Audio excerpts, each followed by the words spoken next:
Hi, I'm Julia Sweeney, and today we'll be talking about hidden risks on your plate by examining links between ultra-processed meats and colorectal cancer.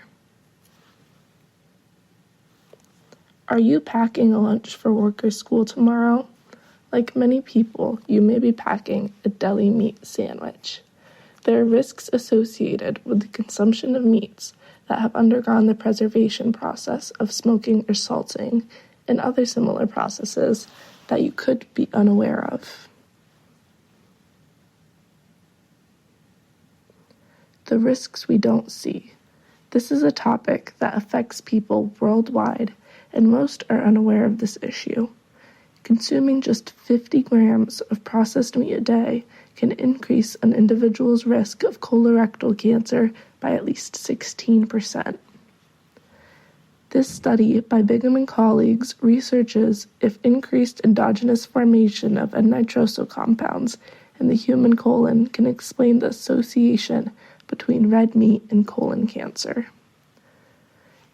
In the study by Bingham and colleagues, volunteers were fed diets varying in red meat consumption while living in metabolic suites. The results were eye-opening. Increase in red meat consumption led to an increase in N-nitroso compounds in the colon. We see in later studies that the same is true for processed meat consumption. These graphs depict the correlation between processed or red meat in the diet and the increase in apparent total N-nitroso compounds and ileal output based off results found in their study. This image shows how nitric oxide in processed meats leads to the formation of N-nitroso compounds in our gut, promoting inflammation and leading to colorectal tumor development.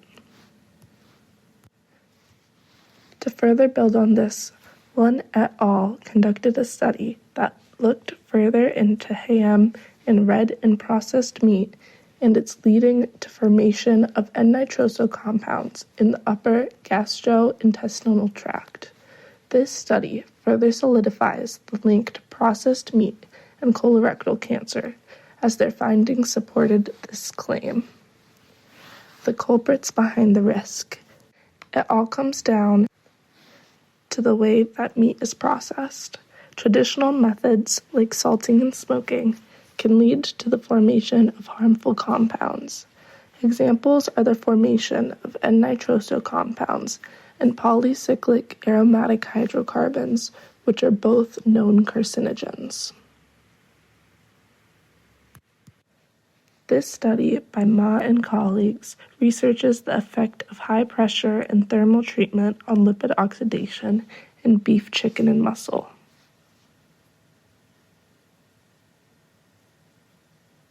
The red meat connection. It's not just processed meats we need to look out for. This alteration is also common in red meats, specifically when they are cooked at a high temperature. Red meats have also been linked to an increased risk in colorectal cancer.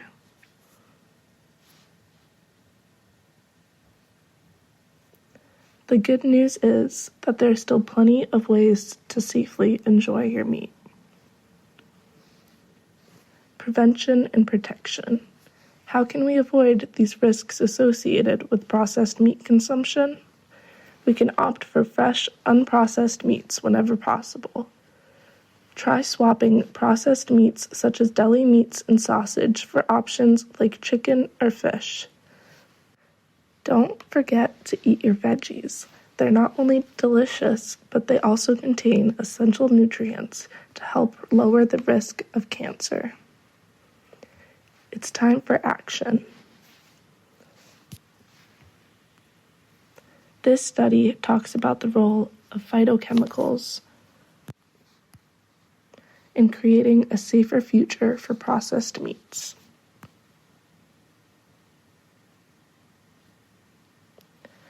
How can we fix this? The meat industry is looking for ways to reduce or replace nitrate, a controversial ingredient in meat processing. Phytochemicals may be able to prevent harmful nitrosamines when consumed with meats.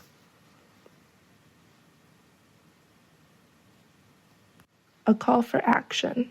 We can't stop with just avoiding certain foods. It is up to us to advocate for change on a larger scale. Push for reform in the way our food system processes meats. Advocate for healthier alternatives that won't compromise our health.